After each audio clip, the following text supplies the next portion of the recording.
sa policije, sa benzeme, sa ovog, pijace. Prošle godine, ljudi moji, ja idem, mislim da je bio prvi ili drugi put kad sam išao na pijacu, na Najlonu u Novom Sadu. I bila je neka žena koju sam ja snimao, a ona mi je rekla kao, nemoj da me snimaš na YouTube, ovo ono. Ja rekao, ajde, koga frlji, ubacim ja ljudi u klip, nisam je blurovo, nisam ništa.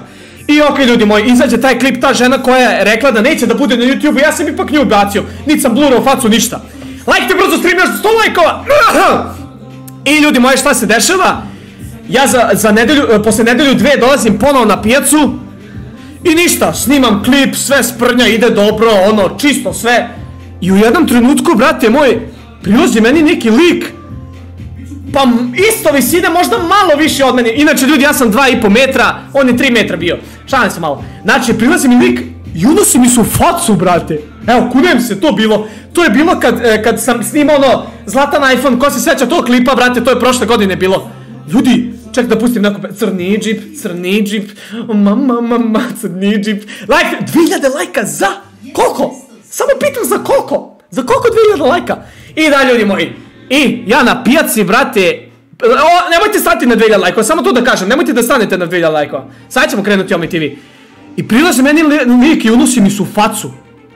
Rekao, what the fuck, šta, kako? Jesam ti rekao da moju ženu ne ubacuješ, jer ona rekla da neće za YouTube, jesi je rekao moju ženu ne ubacuj na YouTube. Ja rekao, dobro druže, smiri se. Rekao, okej, blurova, ja se usram. Ja rekao, okej, blurova ću, brate, rekao, naš ovo ono. A ta žena je valjda prodavala neke naočare, nemam pojma, ili satove, ne znam ni ja. Ne čujemo muziku, evo, brate, pojačat ćemo. Sula! Pucam! Znači, ljudi moji, šta sam htio da kažem? Voice Kraken svaki sekund. Prilazi lik meni u facu, se unosi i kaže ovo ono, kao brate, ne znam, u fazonu kao, šta si ti snimao, ovo ono, moju ženu i ništa na kraju, to je story time, uglavnom, nije lik krenuo na mene, ali zamalo da krene na mene, brate. Lajkite, braćo, stream.